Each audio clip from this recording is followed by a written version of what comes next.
Hey guys, welcome back to Clownfish TV. This is Neon. We're going to talk about the comic book industry, the darker side of the comic book industry.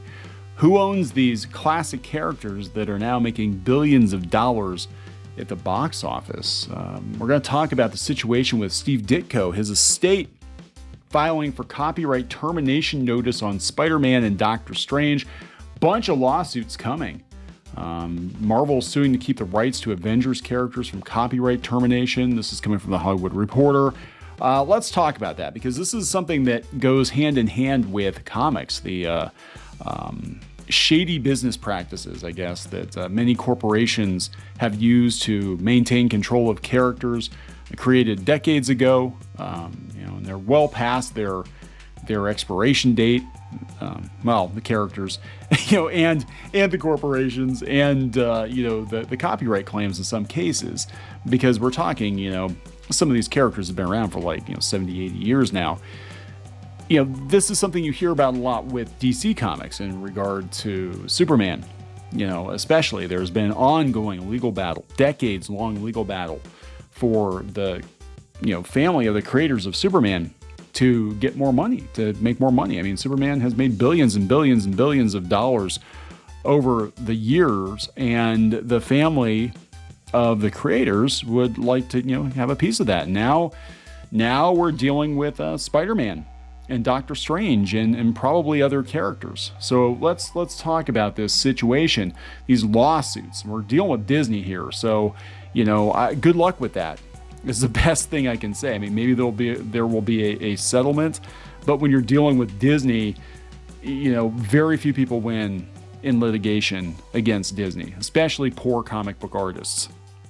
It's very hard to win against Disney. They have some of the best lawyers on the planet, and they will burn through your cash as fast as they can. So very unfortunate situation. So let's talk about it before we get into it any further. Please subscribe for more pop culture news, views, and rants, guys. Over 235,000 subs. Thank you so much for the support. We do talk about comic books, having worked in the comic book industry ourselves for a number of years, and now doing independent comics again. And we've been talking a lot more about comic books lately. There are some massive changes going on in the comic book industry in terms of distribution and creators jumping ship from corporate comics. I think more creators need to jump ship from corporate comics while they can, because this is where it usually ends up in court. So this is all over the place. Everybody's talking about it because it's Spider-Man, it's Marvel, it's Disney. So here we go. We'll read the Variety article first, and we'll take a look at what's going on here. Marvel sues to block heirs from reclaiming Spider-Man and Doctor Strange copyrights. Marvel has filed 5 lawsuits on Friday seeking to block comic book creators and their heirs from reclaiming copyrights to such major characters as Spider-Man and Doctor Strange. The move comes after heirs of 5 Marvel authors, including Steve Ditko, filed dozens of termination notices with the U.S. Copyright Office. If they were to succeed, the notices would not prevent Marvel from using the disputed characters, which were created by multiple collaborators. They would, however, require the studio to make payments to the heirs. I think that's a very reasonable request, especially given the amounts of money we're talking about. In the lawsuits, Marvel argues that the characters were created under work-for-hire arrangements and that the heirs have no valid claim to the copyright. Well, that might be true. It might be work for hire, and the Spider-Man situation, there was a lot of bad blood for years over that.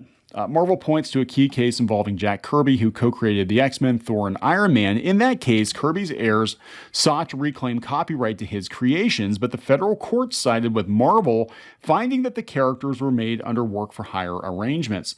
Marvel's lawyers, led by Daniel Petrocelli, says these cases present virtually identical circumstances. Marvel is seeking a declaration that holds the valid copyrights to the disputed characters, but is not pursuing any damages. Since these were works made for hire and thus owned by Marvel, we filed these lawsuits to confirm that the termination notices are invalid and of no legal effect, they said in the statement. Now, you're going to recognize some of these names if you're a comic book fan. Marvel filed the suits in New York and LA against Lawrence D. Lieber, Patrick S. Ditko, Michelle Hart Rico, Buzz Donato Rico III, Keith A. Detweiler, Nancy Solo, and Eric Cohen. Ditko is the brother of Steve Ditko, the co-creator of Spider-Man and Doctor Strange. Solo and Cullen are the children of Gene Cullen, co-creator of Falcon and Captain Marvel. Detweiler is the nephew of Don Heck, co-creator of Iron Man and Black Widow. Hart Rico and Rico III are heirs of Don Rico, who co-created Black Widow. Lieber is the brother of Stan Lee, but filed termination notices on his behalf for work he did in Marvel in 62 through 64. Under the Copyright Act of 1976, heirs are permitted in certain circumstances to terminate the grant of a license or transfer a copyrighted work, such as a comic book, via a properly executed notice. So Nancy Soule and Eric Cullen have given notice of termination to Marvel regarding dozens of comics. It goes on and on and on. They're talking about how the practice of screwing comic book creators, is still happens today. Talk about how when Steve Ditko died in 2018, reports suggested his estate was only worth $1.3 million. Ed Brubaker, who created many of the storylines used in Captain America Civil War, including the character of the Winter Soldier, played by Sebastian Stan, spoke earlier this year about how he was treated by Marvel. Yeah, they gave him like $5,000. $5,000 and a thank you on screen for creating a character creating a character. It's not like he just illustrated the comic.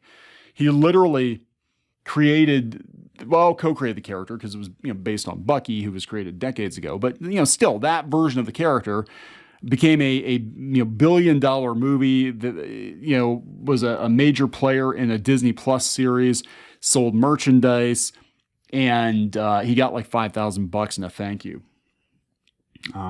They talk about Superman legal battle. Yeah, it's a mess. Now, what do I think is going to happen? I think Disney's probably going to wind up settling, and they're going to keep control of these characters come hell or high water. But it seems like Disney's getting it from all sides now, aren't they? They're getting it from the Lucasfilm camp. A lot of authors complaining about not being paid by Lucasfilm for novels and comic books. They're getting it on the Marvel side now. Everybody, rushing to file to get the copyright back to these characters, to terminate the copyright. And they're getting it from their talent, from Scarlett Johansson and others, I'm sure, in Hollywood, who are not happy with Disney, changing the deals, changing the terms. So very very interesting. This kind of is what happens. I think when you buy companies, you inherit their legal problems, in many cases too. And Disney's just I think they went on a buying spree, not realizing that there were a lot of potential snags with these characters. And there has been ongoing litigation for decades with a lot of comic book characters.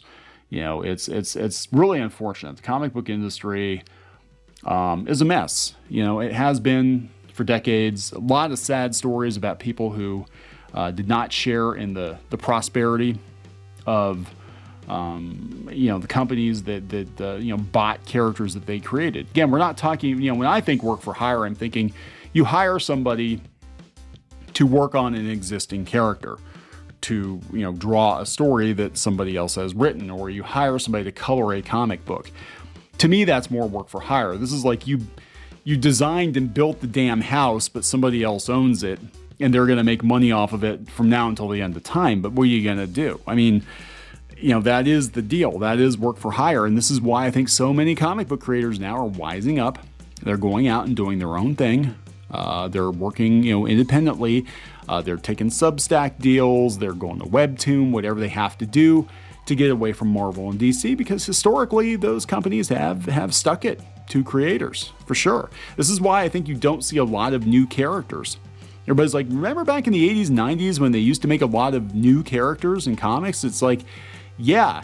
Remember how in the 2000s and the 2010s, people were very upset that those characters got turned into movies and they didn't share in the profits? That's why they don't create new characters. They just take existing characters, repurpose them, race swap them, gender bend them, whatever, or create derivative characters.